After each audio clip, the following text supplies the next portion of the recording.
Bapa di surga, kami sungguh bersyukur Engkau telah mengumpulkan kami di tempat ini untuk boleh mendengarkan suara hati-Mu. Berbicaralah Tuhan kepada kami. Kami sungguh haus dan lapar untuk mengerti apa sih makna hidup ini. Mengapa kami selalu menghadapi begitu banyak tantangan, begitu banyak pencobaan. Tuhan tolong kami mau mendengar suara hati-Mu yang mengatakan, Engkau tidak perlu takut, karena aku akan bersama dengan engkau. Pada pagi hari ini ya Tuhan, kami sudah siap mendengarkan firman-Mu. Bukalah hati pikiran kami, agar kami boleh mengerti apa sih yang Tuhan ingin kami mengerti. Supaya di dalam kehidupan kami boleh menjalankannya sesuai dengan kehendak Tuhan. Tuhan, kami tahu hamba yang Engkau pakai tidak sempurna, jauh dari sempurna. Tetapi kami mengerti Tuhan dan tahu apa yang keluar dari bibirnya datangnya dari hati-Mu. Ya Tuhan, siapkan hati kami dan kami sebenarnya sudah siap. Berbicaralah dalam nama Tuhan Yesus kami menyambut firman-Mu. Yang siap katakan amin. Hari ini saya akan men-sharingkan, saya mendapat tema yang dapat dari Pak Elsit, Growing Through Hard Times. Ini saya ambil dari Yakobus pasal yang pertama, ayat kedua sampai keempat, dan kitab Roma pasal yang kelima, ayat 3 sampai yang kelima. Karena ini tidak terlalu banyak, mari kita baca bersama-sama ya. Oke. Mari kita baca, saya akan bacakan ayat yang kedua. Saudara-saudaraku, anggaplah sebagai suatu kebahagiaan apabila kamu jatuh ke dalam berbagai-bagai pencobaan.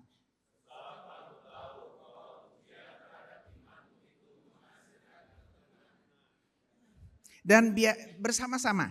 Dan biarkanlah ketekunan itu memperoleh buah yang matang supaya kamu menjadi sempurna dan utuh dan tak kekurangan sesuatu apapun.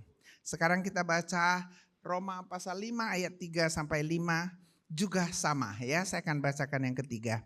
Dan bukan hanya itu saja, kita malah bermegah juga dalam kesengsaraan kita. Karena kita tahu bahwa kesengsaraan itu menimbulkan ketekunan.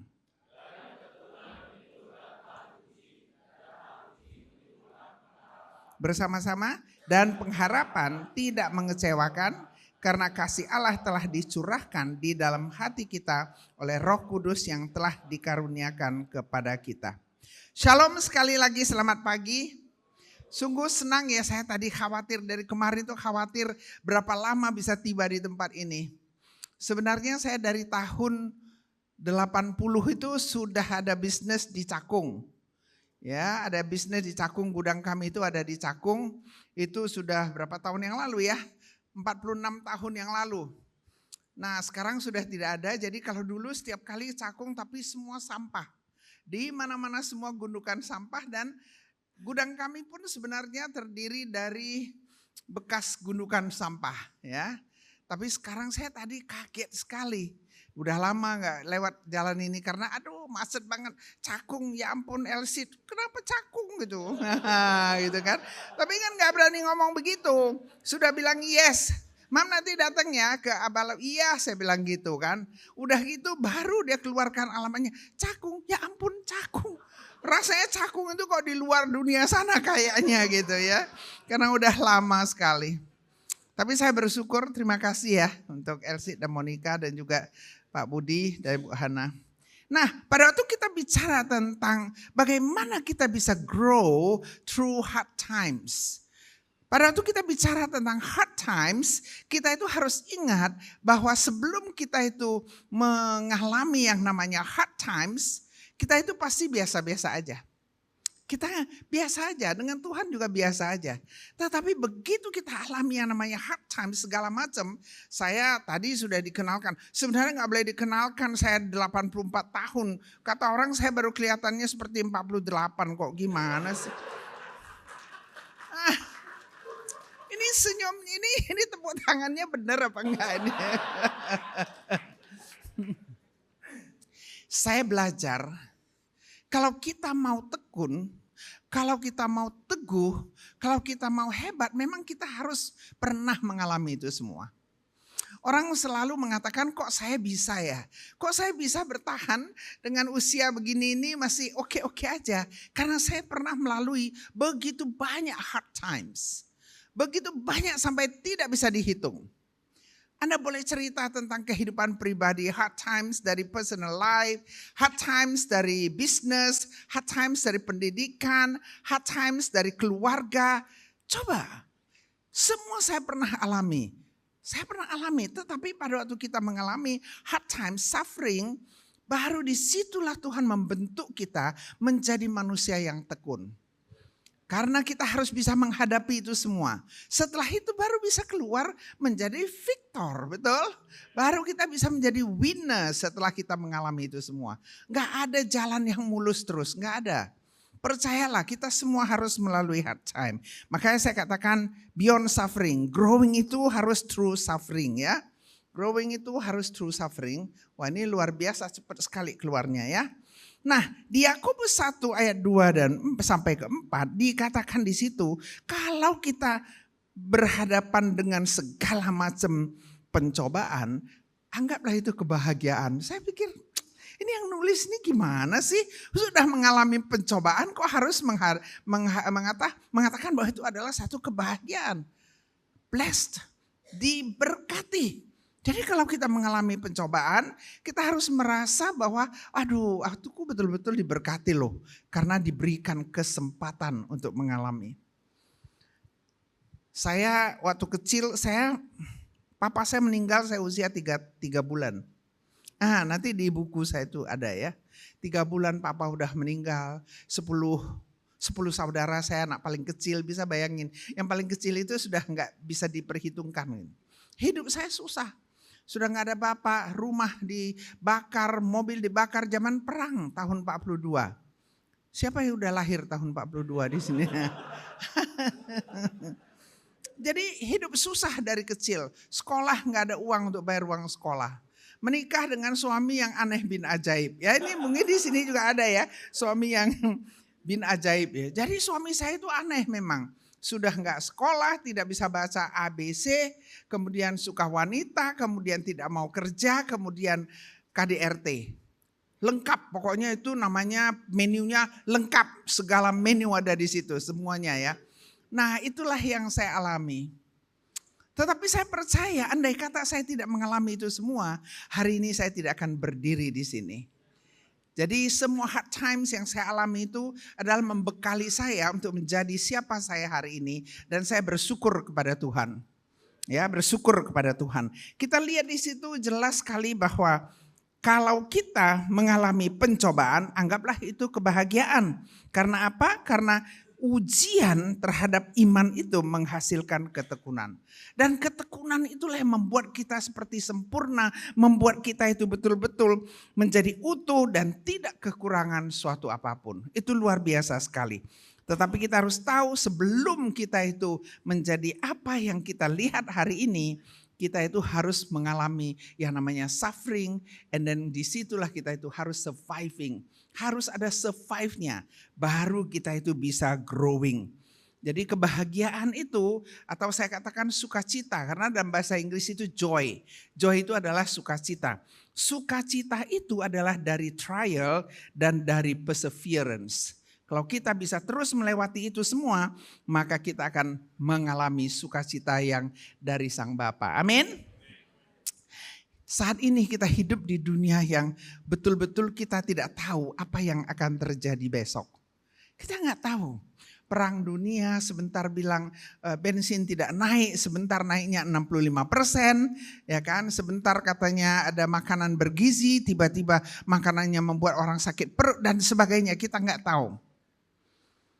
Hari ini kita berdiri di sini, kita tidak tahu apa yang akan terjadi besok. Saya baru kembali dari Palu 1 bulan yang lalu atau 2 bulan yang lalu. Jadi di dalam seminar itu ada satu pria yang memberikan kesaksian di akhir seminar. Dia mengatakan 8 tahun yang lalu. Jadi tahun 2018 atau 17 saya nggak ingat. Di sana itu dia katakan dia baru pulang dari kerja. sampai di rumah makan bersama dengan istri dan 3 anak-anaknya. Setelah selesai makan, dia kepingin bawa anaknya paling kecil jalan-jalan ke mall. Siapa yang pernah bawa anak jalan ke mall? Ayo. Sibuk kerja terus ya. Cari duit terus. Jadi dia bawa anaknya yang paling kecil, dia gendong. Dia jalan keluar dari rumah itu menuju ke mall. Kira-kira 20 meter atau 30 meter. Tiba-tiba dia mendengar suara glebuk gitu, dia nggak tahu suara apa. Begitu gemuruh, begitu dia lihat ke belakang, rumahnya sudah hilang. Rumahnya sudah masuk ke dalam bumi, itulah yang namanya likuifaksi. Mulai dari saat itu dia tidak lagi pernah melihat istri dan anak-anaknya. Anda bisa bayangkan, dia mengatakan dia tidak bisa percaya mengapa ini terjadi pada dia. Tapi setelah dia ikut seminar itu, puji Tuhan dia mengatakan sekarang, hari ini saya disadarkan bahwa itu semua Tuhan lakukan supaya hari ini saya bisa melayani Tuhan lebih baik lagi. Dia rasanya sudah gak percaya kepada Tuhan, tapi untung sekali. Nah hari ini kita itu mengalami begitu banyak berita yang tidak pasti. Kita dengar lagi, saya kaget mendengar berita tentang apa yang terjadi di Universitas Indonesia. Rasanya kok tidak masuk akal. Tetapi itu terjadi. Yang tidak masuk akal sekarang terjadi. Ekonomi kita naik turun seperti Holocaust ya, saya udah gak ingat. Relasi retak dan banyak sekali orang bertanya, what are we going to do tomorrow? Dan kita bertanya, Tuhan, di mana sih Tuhan? Di mana sih Engkau Tuhan? Begitu banyak masalah yang kami hadapi. Tapi ingat, masalah itu bukan tanda bahwa Tuhan tidak ada. Tetapi justru masalah itu yang memberi tanda bukti bahwa Tuhan sedang bekerja. Ya, kalau tidak kita itu tidak tahu kalau Tuhan bekerja di belakang kita. Tetapi dengan adanya masalah kita itu bisa mengerti. Nah kita lihat di Alkitab banyak sekali cerita, saya udah pasti gak bisa bawa semua, saya hanya kasih namanya aja. Bagaimana Musa bisa melewati 40 tahun di gurun. Itu luar biasa sekali. 40 tahun terus dicaci maki, terus diteriaki. Saya kasihan sekali sama Musa itu. 40 tahun hidup enak di istana. 40 tahun lagi dibuang ke belantara untuk memelihara kambing domba. Ya kan, supaya Tuhan itu tahu, kamu kalau di istana aja nggak ada artinya. Nah tuh, kalau kita hidup hanya di istana aja, kita tidak bisa mengerti bagaimana susahnya memelihara domba. 40 tahun. Setelah itu baru Tuhan pakai, baru Tuhan anggap kamu itu layak. 40 tahun lagi dia mengembara sampai di depan. Di depan itu udah dekat, dia udah bisa lihat tanah perjanjian. Dan Tuhan bilang, engkau tidak diizinkan untuk masuk ke tanah perjanjian. Itu yang kita lihat. Tetapi kita percaya, itu yang kita percaya bahwa yang namanya Musa itu adalah yang membawa yang namanya perintah Tuhan. Tetapi yang bawa masuk itu adalah Yosua. Tuhan yang menentukan, bukan kita. Nah itu kita lihat kehidupan Musa. Ayub, siapa sih yang tidak pernah memikirkan, aduh Ayub itu orang gitu baik, begitu saleh, begitu luar biasa, begitu kaya. Hanya dalam waktu sesaat aja habis semuanya. 10 anaknya mati. Anda bisa bayangkan? 10 anaknya semua mati. Tuhan ini mau tahu apakah kamu setia, apakah kamu bisa melewati itu semua. Dan setelah kekayaannya habis, setelah anaknya semua mati, dia dicerca oleh teman-temannya, oleh istrinya. Dia kena penyakit bara lagi. Aduh kasihan banget. Saya kalau lihat itu ya, saya pikir mending semua kekayaan Tuhan ambil, tapi jangan sampai sakit bara. Anda tahu nggak? Kita di sini ada jerawat aja rasanya udah nggak tahan. Ini bara seluruh tubuhnya. Tetapi pada waktu dia setia, dia bisa melewati itu semua dengan teguh. Maka Tuhan kembalikan semuanya bahkan berlipat ganda. Amin. Nah itulah Tuhan kita. Kita lihat Yusuf. Kalau Yusuf ini ya 17 tahun Dia mengalami semua penderitaan itu dari anak orang kaya. Tetapi di akhir cerita Yusuf kita tahu, Yusuf mengatakan jangan khawatir karena semua yang dunia ini reka-rekakan jahat, Tuhan telah mereka-rekakan baik. Justru untuk saat seperti inilah dia itu dijual ke Mesir supaya dia itu bisa ikut ambil bagian membangun Mesir yang sampai hari ini ke abad 21 ini masih ada. Membangun Israel sampai abad ke-21 ini masih ada. Itu semua hanya karena Yusuf pada waktu usia 17 tahun dijual ke Mesir oleh saudara-saudaranya. Jadi apapun yang terjadi di dalam kehidupan kita, jangan pikir bahwa itu tidak baik. Pada waktu Tuhan memberikan saya seorang suami yang gak bisa baca tulis, yang brutal, yang ini segala macam. Disitulah saya ditempa menjadi orang yang semua saya bisa kerjakan. Saya mau belajar, saya mau kuliah, saya mau membesarkan anak-anak saya. Makanya saya hari ini ada di sini. Luar biasa sekali. Di dalam hidup kita bisa mengalami segala macam hal. Tapi kita harus ingat bahwa semua itu adalah yang Tuhan siapkan bagi kita. Bagaimana Paulus harus dipenjara, harus dianiaya, harus dibunuh. Itu luar biasa sekali. Bahkan Yesus sendiri yang begitu mengasihi Anda dan saya mengalami penderitaan yang luar biasa. Setiap kali kalau saya memikirkan, kan kita belum lama ya merayakan Paskah. Merayakan Jumat Agung. Bisa bayangkan bagaimana Yesus itu mati di atas kayu salib untuk Anda dan saya. Kita kalau setahun sekali saja gak cukup. Setiap hari kita harus bisa rasakan bagaimana kasih Kristus itu bagi Anda dan saya. Tanpa kematian dari Yesus tidak ada kebangkitan. Tanpa kita mengalami yang namanya suffering, surviving, tidak akan ada yang namanya growing. Oleh sebab itu kalau growing in hard times itu sebenarnya satu hal yang sangat baik bagi Anda dan saya. Kita itu bisa betul-betul berdiri teguh. Kita lihat Yosua, Tuhan pakai. Yosua bilang kamu jangan pikir hari kemarin. Tapi hari ini yang kamu harus menjalankan apa yang harus kamu jalankan. Yang Musa tidak bisa lakukan, sekarang kamu harus lakukan. Tetapi kalau kamu mau, kamu gak bisa berhasil tanpa kamu yang turun ke sungai Yordan itu. Di sini kuncinya. Maukah kita melakukan apa yang Tuhan mau kita lakukan? Atau kita ini hanya mau menjadi orang yang menikmati saja? Gak bisa. Tuhan bilang turunkan tanganmu ke sungai Yordan. Basahkan kakimu, itulah yang dikatakan getting your feet wet. Kakimu sendiri yang harus basah.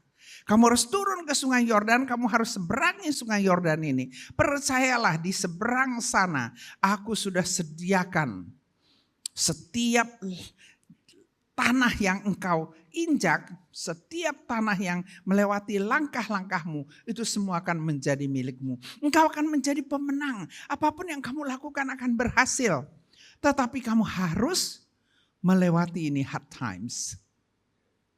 Bagaimana membawa lebih dari 2 juta umat melewatkan itu semua. Nah kita lihat Ayub. Dia begitu setia sehingga Tuhan kembalikan semuanya. Kita lihat Yusuf. Luar biasa, semua yang kita lihat ini adalah hasil dari penderitaan yang mereka alami. Dan kemudian mereka mendatangkan kemenangan di dalam kehidupan mereka. Sama, Paulus adalah penginjil terbesar di seluruh muka bumi ini. Padahal dia itu dari kehidupan yang begitu parah. Padahal dia dari yang begitu hebat sampai begitu parah. Kita lihat Yesus membawa kemenangan bagi setiap jiwa yang percaya kepada dia. Ini sangat luar biasa. Nah mari kita lihat. Kesulitan itu bukan pengecualian. Kita harus tahu. Tapi itu adalah bagian dari perjalanan iman kita. Bedanya adalah orang di dunia ini hancur oleh masalah. Tetapi orang percaya justru kita bertumbuh karena masalah. Masalah itu yang membuat kita bertumbuh. Masalah itu yang membuat kita kaget-kaget. Saya tahun 90 itu, saya ini pengusaha besi tua, pedagang besi tua. Bayangin udah tua, pedagang dagangannya besi tua. Kan kalau di Cakung banyak besi tua ya dulu ya. Ya itu yang dulu yang bertumpuk yang paling banyak di Cakung itu gudang saya. Jadi saya punya gudang di sini besar. Saya punya usaha di Guam. Saya punya usaha di Singapura, saya punya usaha di Amerika, saya punya usaha di Arab Saudi. Keren ya? Gini-gini loh ya, nah gitu. Nah, iyalah tepuk tangan ya untuk Tuhan, bukan untuk saya. Nah di dalam keadaan yang begitu hebat, di dalam keadaan betul-betul berada di puncak, saya membeli besi dari Saudi Arabia 10 juta US dollar. Keren? Keren ya, 10 juta US dollar. Saya beli itu besi bulan Juli tahun 90. Saya gak bisa lupa, di buku itu ada nanti. Nah, jadi setelah saya beli itu besi, saya sudah bayar semuanya cash. Karena orang di Arab itu gak mengerti yang namanya credit card, yang gak mengerti semua itu yang namanya tulisan kertas itu dia gak mau. Dia maunya itu yang betul-betul asli gitu. Ya udah. Jadi udah saya beli, saya berangkat ke Amerika. Setelah saya berangkat ke Amerika, saya mau mengangkat besi saya masuk. Tiba-tiba Irak menyerang Kuwait. Semua orang Kuwait yang kaya lari ke Saudi Arabia. Raja Saudi terus mengeluarkan satu dekret bahwa tidak boleh satu batang besi pun keluar dari Arab Saudi. Bangkrutlah saya. Bangkrut itu betul-betul bangkrut. Ngerti gak sih bangkrut? Bangkrut habis. Jadi pokoknya kebangkrutan itu luar biasa sampai Februari tahun 91 kapal saya itu sudah bertengger di pelabuhan Tanjung Priok 1 minggu. Saya tidak bisa bongkar, tidak ada uang dan semua harta saya sudah diambil oleh bank ya dan saya tidak dikasih uang. Di sini ada banker enggak? Banker saya bilang itu kan dia hanya kasih pinjaman waktu kita kaya. Kalau kita udah nggak punya duit dia kejar-kejar. Padahal kita kalau udah kaya nggak perlu, betul ya. Itulah anehnya. However saya ceritakan adalah 1 minggu sudah saya nggak bisa bongkar itu. Ya udah saya nggak tahu bagaimana lagi. Saya datang ke bank, saya bank mejanya. Saya bilang you have to know that this money 50% belongs to you. Dia bilang not even 1 penny. 1 rupiah pun enggak. 1 sen pun tidak. Saya balik, ini udah nggak ada, sudah nggak ada harapan, Saya bangkrut itu udah krut gitu loh. Saya balik jam 1 ke kantor di Peluit. Anak saya tanya, bagaimana Mam, dapat uangnya? Enggak, saya butuh 500.000 US dollar. Uang sekarang ya mungkin berapa ya, saya pun nggak tahu, 8,5 miliar ya kira-kira begitu. Wah, bank bilang nggak bisa, itu hanya untuk bayar pajak untuk bisa membongkar itu kapal, isi dari kapal. Isi kapal itu 5 juta US dollar. Gak dikasih, ya udah. Saya bilang sama, itu saya betul-betul hopeless. Bapak Ibu supaya tahu saya ini orangnya dulu ya, pinter-pinter sedikit. Hebat-hebat sedikit. Jadi rasanya kok kalau ngerja itu tidak pernah gagal, ngerti ya? Jadi hari itu saya anggap saya sudah gagal, total saya pulang dari bank hopeless. Nothing more I can do. Udah gak bisa lagi. Nah setelah saya masih bisa makan siang. Itu hebat sekali. Kalau orang Medan makan nomor 1. Saya bilang ya udah makan dulu. Udah makan, saya baru masuk ke kamar saya di belakang kantor saya itu ada satu ruangan kecil supaya saya istirahat siang. Saya di situ pertama kali berlutut di hadapan Tuhan dan doa saya begini. God, now I know. Without you, I am nobody. Sekarang saya baru tahu ya Tuhan, bahwa tanpa Tuhan aku itu bukan siapa-siapa. Ini kapal Tuhan mau ambil, mau masukkan ke laut, mau tarik kembali ke Amerika, mau tarik kembali ke Singapura. Itu semua adalah haknya Tuhan. Tapi Tuhan, saya kan sedikit anak baik lah, dikit lah, nggak banyak ya, dikit. Kan Tuhan bilang sedikit aja kalau kita baik, Tuhan sayang, betul ya Pak? Nah saya bilang, Pak pula, Tuhan kalau kamu masih sayang sama saya, berikanlah saya uang sebelum jam 5 sore 500.000 US dollar. Keren gak sih? Tapi ini waktu berjalan terus, kok mau dengar lain kali aja.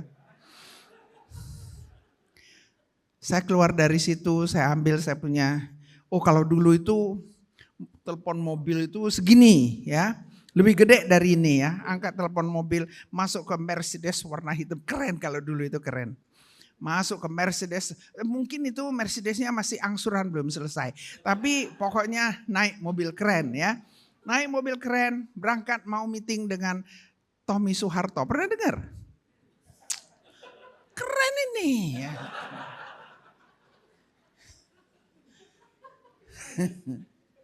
Saya naik mobil itu nggak ada 15 menit. Ada satu anak muda telepon saya nggak bisa lupa namanya. Gunawan. Gunawan, apa ya namanya di belakangnya itu. Dia itu dari Standard Chartered Bank yang saya tidak kenal. Gunawan Sulaiman. Sekarang mungkin sudah 70 juga usianya ya. Saya nggak kenal. Tanpa agunan. Karena saya udah nggak ada agunan. Agunan sudah diambil bank semua. Tanpa agunan, tanpa sertifikat. Dan saya bukan nasabah bank itu. Saya tidak kenal ini orang. Jam 5 sore, sebelum jam 5 sore, jam 4. Uang itu sudah saya dapatkan. 350.000 US dollar untuk bayar pajak. Dan sore itu jam 5 kapal itu dibongkar. Kita beri tepuk tangan. Kalau mau dengar cerita lengkapnya minta sama Elsie supaya dapat buku saya ya. Nah jadi yang saya ingin katakan adalah Tuhan itu begitu luar biasa. Jangan takut. Tidak perlu takut. Kita tahu bahwa Tuhan tidak pernah meninggalkan kita. Sekalipun aku berjalan dalam lembah kekelaman, aku tidak takut. Karena engkau besertaku. Karena gadamu dan tongkatmu. Itulah yang menghibur aku. Jadi apabila kamu itu menyeberang melalui air, aku menyertaimu, Tuhan bilang. Amin. Aku akan menyertai engkau, atau melalui sungai-sungai engkau tidak akan dihanyutkan. Keren sekali. Apabila engkau berjalan melalui api, engkau tidak akan dihanguskan. Dan nyala api tidak akan membakar engkau. Luar biasa. Jadi tantangan yang kita hadapi sekarang ini bisa kesehatan, bisa segala macam, bisa keuangan, bisa perubahan sosial, keamanan global, teknologi modern, ini semua adalah tantangan. Business security, bencana alam, ancaman perang, politik, iman goyah, gara-gara semua itu. Banyak orang maunya instant, langsung Tuhan jawab. Tapi Tuhan ajarkan kepada kita bahwa bagaimana kita harus bisa menghadapi krisis. Begitu ada krisis, disitulah ada kesempatan. Luar biasa, begitu ada krisis, disitulah ada kesempatan. Kita itu harus percaya kepada proses yang Tuhan sediakan bagi Anda dan saya. Amin. Kita lihat di sini, Tuhan adalah pencipta langit dan bumi. Dia itu adalah Alfa dan Omega. Sang pencipta yang merencanakan semua yang indah bagi Anda dan saya. Dan dialah yang akan menyelesaikan segalanya dengan baik. Jadi hari ini saya mau kita belajar bagaimana kita itu bisa grow. Ya, waktunya sudah lewat jadi saya terpaksa harus cepat-cepat ini ya. Grow-nya itu bagaimana? Pertama adalah God is in control. Katakan ke sebelah Anda, God is in control. Pada waktu kita menghadapi krisis, disitulah Tuhan menyediakan kesempatan untuk grow. Amin. Jadi kita harus bisa di dalam kehidupan kita let go and let God. Ini yang saya alami, yang saya ceritakan tadi tentang pabrik saya. Yang kedua, R-nya itu adalah harus rooted deeply in Christ. Kita harus betul-betul hidup intim dengan Tuhan. Kalau kita tidak intim dengan Tuhan, bagaimana Tuhan bisa menolong kita? Jadi ingat kita itu harus bisa hidup intim dengan Tuhan. Karena pada waktu kita mengalami masalah, disitulah ketekunan akan datang pada kita. Jadi ujian terhadap iman itu akan menghasilkan ketekunan. Jadi jangan lari dari kesulitan, hadapi. Dan yang ketiga adalah overcome by faith. Kita harus percaya kepada Tuhan. Kita harus tahu bahwa kalaupun kita menghadapi segala macam kesengsaraan, itu adalah kebahagiaan yang kita harus bisa terima. Saya kalau cerita bisa sampai besok, gak akan selesai. 84 tahun Anda bisa bayangin mana bisa selesai dalam waktu 2 jam ya. Tapi semuanya itu ada proses, amin. Ada proses yang kita harus lakukan. Di dalam saat kesulitan akan menghasilkan ketekunan. Pada waktu kita bisa melewati dengan tekun, tahan uji, maka pengharapan itu akan muncul. Luar biasa sekali. Nah, ini saya selalu ambil dari, ini adalah kesukaan saya tentang bagaimana kita itu bisa tahu sekarang bahwa Tuhan bekerja di dalam segala kejadian dalam kehidupan kita. Dan itu semua untuk kebaikan Anda dan saya yang mengasihi Tuhan. Amin. Setiap kejadian apapun itu percayalah itu pasti untuk kebaikan Anda dan saya mengasihi Tuhan. Dan yang dipanggil sesuai dengan rencana Tuhan. Ingat itu semuanya ada proses. Jadi kita sudah tahu tentang itu. Ini adalah lagu yang saya sangat suka, Trust His Heart. Anda boleh cari, Anda boleh dengar lagunya luar biasa. Tuhan itu tidak pernah salah, Tuhan itu tidak pernah jahat. Ingat apapun yang kita alami itu pasti adalah untuk kebaikan kita. Dan kita akan tutup bahwa kita harus berjalan menuju kemenangan. We have to walk in victory. Tuhan tidak selalu mengangkat masalah kita. Tetapi dia selalu menuntun kita. Apapun yang terjadi kita itu tidak sendirian. Ingat emas itu harus dilebur. Baru bisa murni. Sama Anda dan saya harus menghadapi segala macam itu. Baru kita bisa grow in Christ. Kita harus selalu ingat Tuhan tidak pernah menjanjikan matahari setiap hari.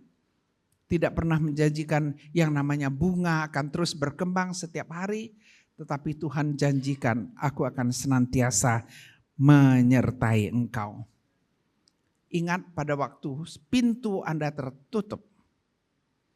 Pada waktu pintu kita tertutup, kita tidak tahu bagaimana. Jangan terus melihat pintu yang tertutup itu. Lihatlah kepada jendela-jendela dan pintu yang terbuka bagi Anda dan saya. Kadang-kadang hidup kita menerima lemon. Pahit, asam. Mari kita buat lemonade. Kita berdoa. Bapa di surga, kami sungguh bersyukur pada pagi hari ini Engkau telah berbicara kepada kami. Agar kami itu boleh betul-betul grow through our hard times. Kami tahu ya Tuhan, hard times itu tidak enak. Tetapi disitulah kami Engkau tempah.